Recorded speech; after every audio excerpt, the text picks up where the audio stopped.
ನೀವು ಯಾರು ಹಸಿ ಕಸ ಒಣ ಕಸ ಸಪ್ರೇಟ್ ಮಾಡಿಕೊಳ್ಳಿಲ್ಲ ಅಂದರೆ ಅದನ್ನು ನಮ್ಮಮ್ಮನೇ ಕೈಯಾರೆ ಸಪ್ರೇಟ್ ಮಾಡಬೇಕಾಗುತ್ತೆ.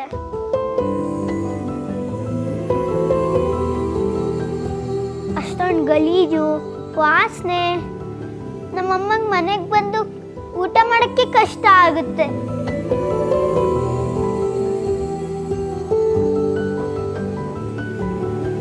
ಪ್ಲೀಸ್ ಆಂಟಿ, ಹಸಿ ಕಸ ಒಣ ಕಸ ಸಪ್ರೇಟ್ ಮಾಡಿಕೊಡ್ತೀರಾ?